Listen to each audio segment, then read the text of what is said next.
மைதா மாவு, அரிசி மாவு, கோதுமை மாவு இது மாதிரி எந்த மாவும் கூட ஆட் பண்ணாமல் வெறும் கேழ்வரகு மாவு மட்டும் வச்சு குழந்தைங்களுக்கு பிடிக்கிற மாதிரி ஒரு சூப்பரான ஸ்நாக்ஸ் எப்படி செய்யுதுன்னு பார்க்கலாமா? அதுக்கு முன்னாடி நீங்கள் இன்னும் நம்ம சேனலில் சப்ஸ்கிரைப் பண்ணலையா? அப்போ உடனே சப்ஸ்கிரைப் பண்ணிவிட்டு பக்கத்தில் இருக்க பெல் பட்டனை ப்ரெஸ் பண்ணிவிடுங்க. வாங்க இப்போ வீடியோக்குள்ளே போகலாம். ஃபஸ்ட்டு ஒரு மிக்சிங் பவுல் எடுத்துகிட்டு அதில் 1 கப் கேழ்வரகு மாவு ஆட் பண்ணிவிடுங்க. நான் இன்னைக்கு ப்ரௌன் சுகர் தான் இதில் சேர்க்க போகிறேன். ஸோ ஒரு 1/4 கப் ப்ரௌன் சுகரை நல்லா பவுட்ரு பண்ணிவிட்டு நம்ம எடுத்து வச்சிருக்கிற கேழ்வரகு மாவோடு சேர்த்து நல்லா மிக்ஸ் பண்ணிக்கோங்க. இது எல்லாத்தையும் நல்லா மிக்ஸ் பண்ணி எடுத்து வச்சுட்டு இதில் ஒரு பிஞ்ச் அளவு சால்ட் ஆட் பண்ணிடுங்க. அடுத்ததாக கடாயில் ஒரு 1/2 ஸ்பூன் நெய் விட்டுக்கோங்க. நான் இன்னைக்கு முந்திரி, பாதாம், ஹேசல் நட் இருந்துச்சு, அதனால இதெல்லாம் சேர்த்துட்டு ஃப்ரை பண்ணிக்கிறேன்.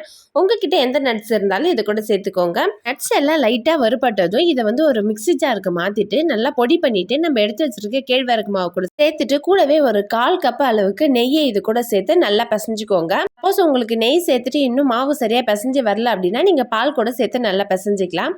உங்ககிட்ட பட்டர் ஷீட்டு இல்லை எண்ணெய் கவர் அது மாதிரி ஏதாவது இருந்துச்சுனாக்கா இந்த மாதிரி உருண்டையாக உருட்டிட்டு நல்லா இந்த மாதிரி தட்டிட்டு நல்லா ஸ்கொயர் ஷேப்பில் கட் பண்ணி எடுத்துக்கோங்க. சுற்றி இருக்கிற மாவு எல்லாத்தையும் எடுத்துட்டு இதை உங்களுக்கு தேவையான ஷேப்பில் கட் பண்ணி எடுத்துக்கலாம். நான் இன்னைக்கு இந்த மாதிரி நீட்டாக கட் பண்ணி எடுத்துக்கிறேன். இப்போ கட் பண்ணி நம்ம வச்சிருக்கிற எல்லா ராகி ஸ்டிக்ஸையும் ஒரு பிளேட்டுக்கு மாற்றிடுங்க.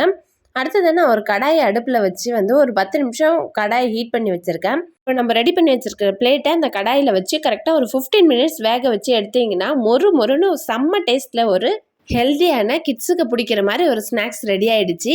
இதை மட்டும் நீங்கள் பசங்க கிட்ட கொடுத்து பாருங்க, அவங்களுக்கு அவ்வளோ பிடிக்கும். இதோடைய டேஸ்ட் பார்த்தீங்கன்னா எக்ஸாக்டாக சாக்லேட் மாதிரியே இருக்கும். நீங்களும் உங்கள் கிட்ஸுக்கு இந்த மாதிரி ஹெல்த்தியான ஸ்நாக்ஸ் ரெடி பண்ணி கொடுத்துட்டு எப்படி இருந்துச்சுன்றத கமெண்ட் செக்ஷன் சொல்லுங்க. இந்த வீடியோ உங்களுக்கு பிடிச்சிருந்துச்சா மறக்காம ஒரு லைக் போட்டுட்டு உங்கள் ஃப்ரெண்ட்ஸ் அண்ட் ஃபேமிலிக்கு ஷேர் பண்ணிடுங்க.